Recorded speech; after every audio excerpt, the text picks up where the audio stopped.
Ironclad RC, Big B here. Thank you guys for riding with me. Today we got the 4S Kraton on the block. Again, can't seem to keep this guy out the shop. No matter what I do to try to ironclad this truck, it's always breaking. I about got all the kinks worked out of it. I could run 5 or 6 packs through it, bash it hard with no problems. But I do have a few things that I want to address. I have a couple of little tricks for you guys.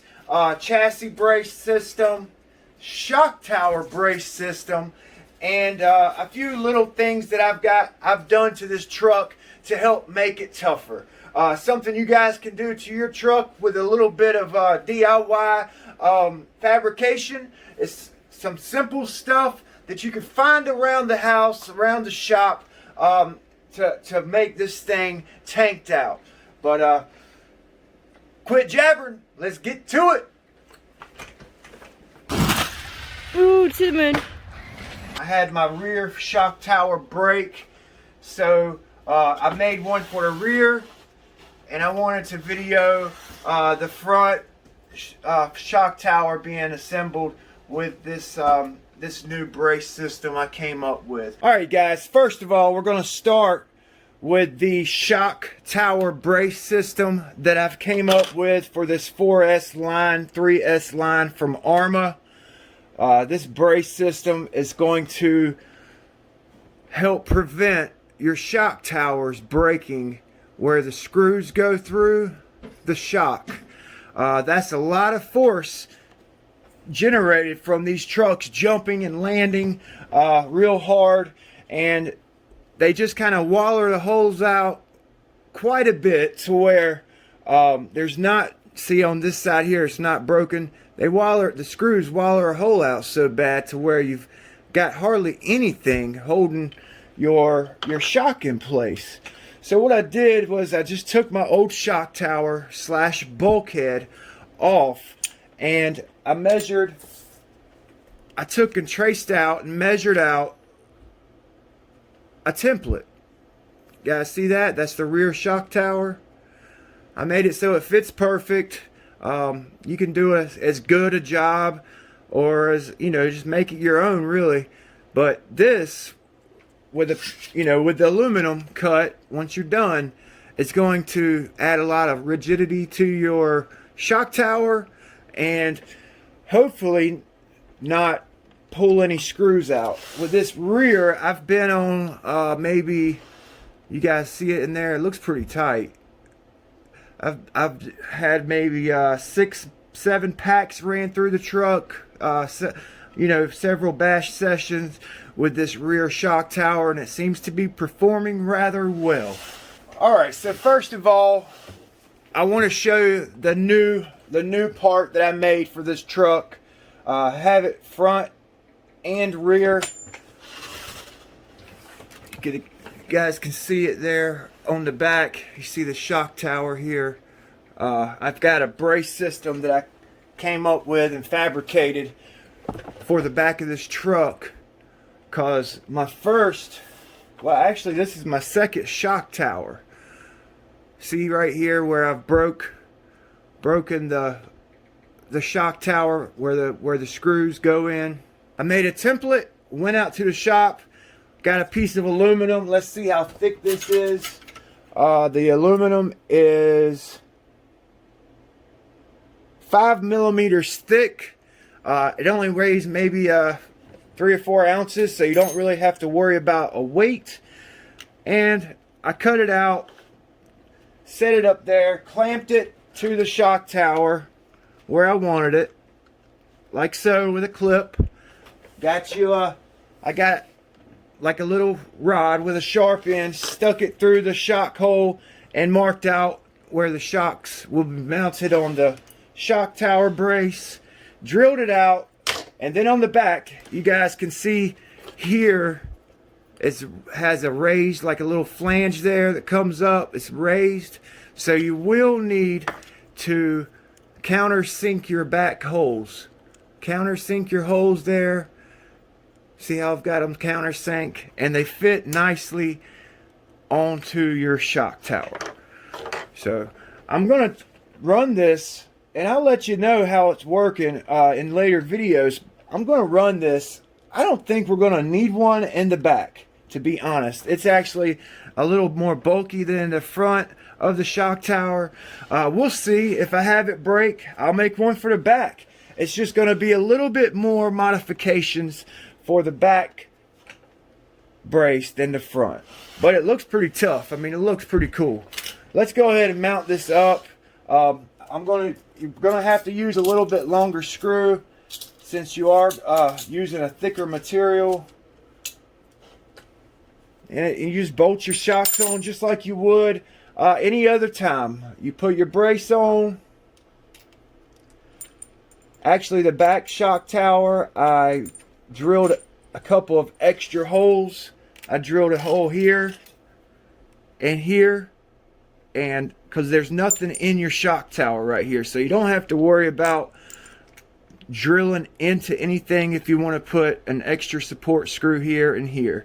I think on the front, I'm just going to run it like it is. I'm going to put the 2 screws in, and I think that they'll work off of each other. I'm just testing it out, see which one works better with the extra support screws and without. So we'll see. Only time will tell. This is something you've got to run and run and run. You know, just put it through its paces to see if it makes sure it works out. So I've got both of them, both the screws in, and we're just going to tighten those screws up. I may have to trim the screws up a little. Once I'm done, I'll mark them and pull them back out and trim the ends up. But for the sake of the video and time, I just want to show you guys what it's going to look like. Alright, so I got that in place. So I did end up adding this extra support screw in the front. I didn't like how the shocks would be pulling on just those 2 screws, so I added this. Also, when you're taking your shocks on and off, you don't want to have to deal with this shock tower brace coming off, falling off. So that extra screw will help. Also, I wanted to add that you can make these a little bit bigger, like longer, so you can have some adjustability on the shock towers. The only thing with doing that, you're going to have to make a piece for both sides. You know, one for the front and one for the back, so you can extend your brace out, you know, so you can have a couple of different holes to choose from. I didn't go that way. I was thinking about it. This back wing mount actually works really well on the front if you want to make it a little bit longer for some adjustability. Just use the back template for the front and you'll have plenty of adjustability. You see how much you can get two more holes in there. See that? You're just going to have to put one front and back. But for me, this is going to work fine. Just a little food for thought for you guys. Also, my last bash session at the skate park, I cracked my chassis.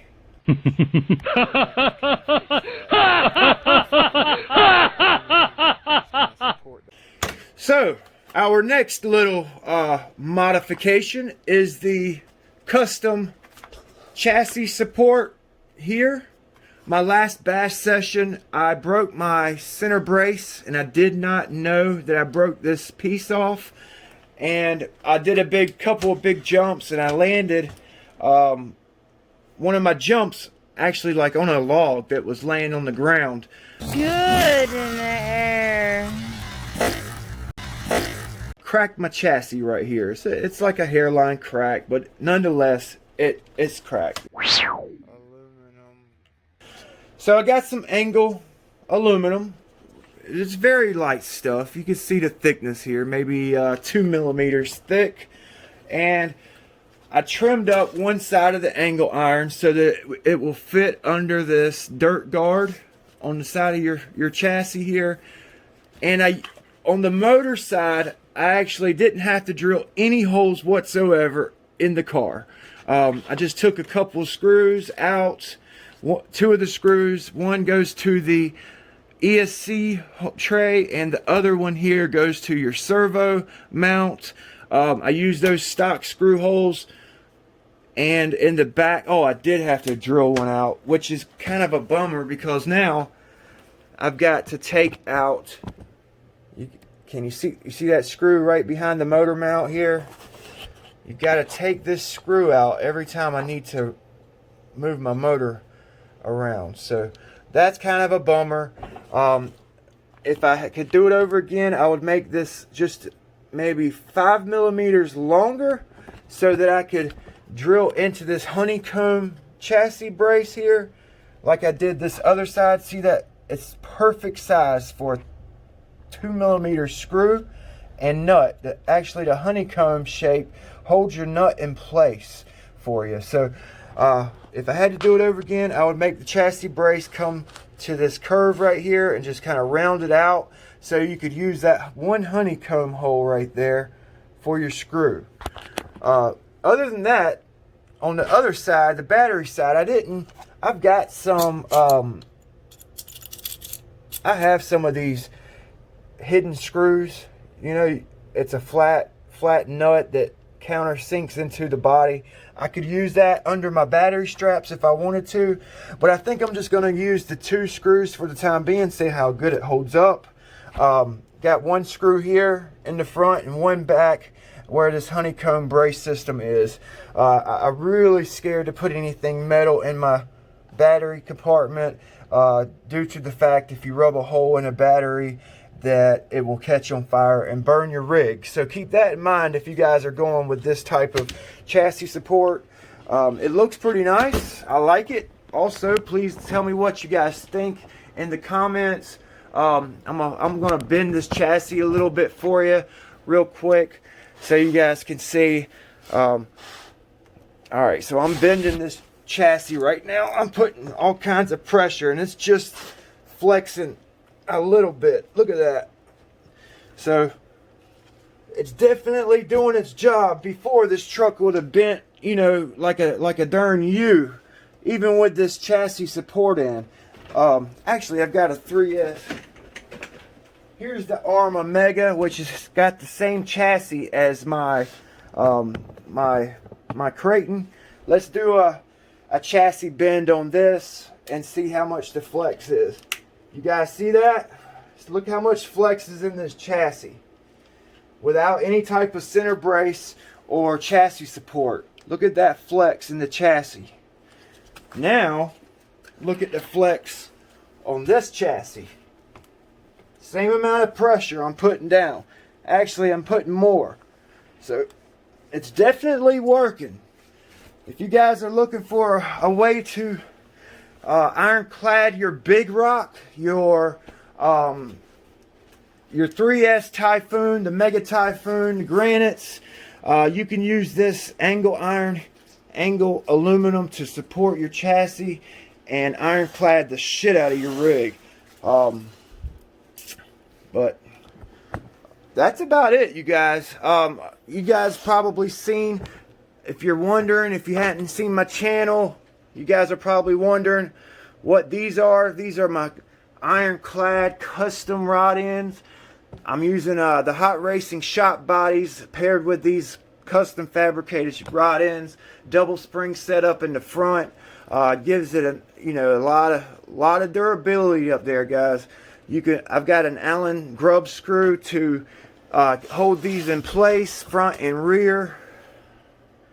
I had a lot of problems with my shock ends popping out, so I fixed it. Don't have that problem no more.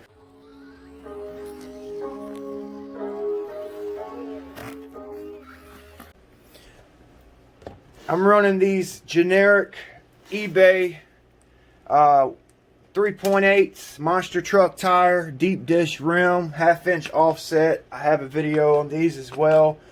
Update on these rims and tires, you're going to have to glue them.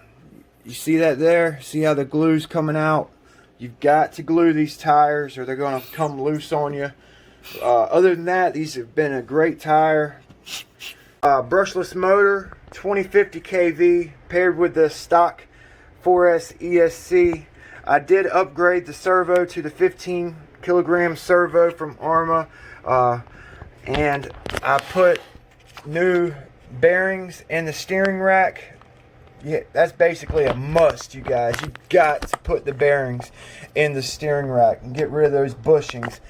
It frees up your steering. You have a lot more control and maneuverability. Got the hot racing shocks, like I said.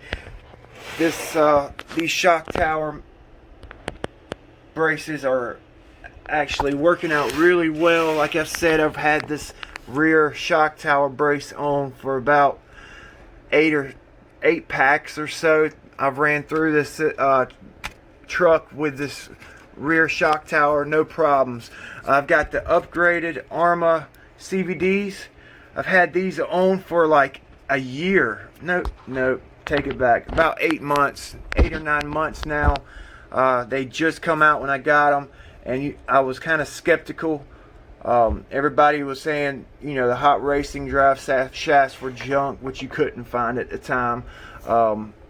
And these drive shafts here are actually tough. They're tough as nails. I've had no problems with these drive shafts, and I drive this truck a lot, you guys. I haven't had to change any pins out, no yokes.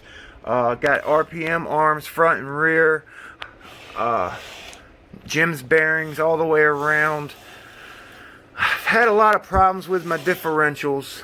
A lot of problems. They just came out with the steel differential ring and cups for this model.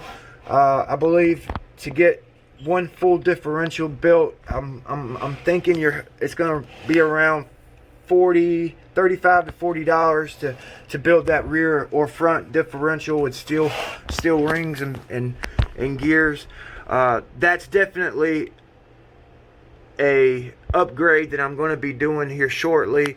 Get rid of this composite gearing that's in these trucks. It's garbage. But I've also had a lot of problems with the clutch system.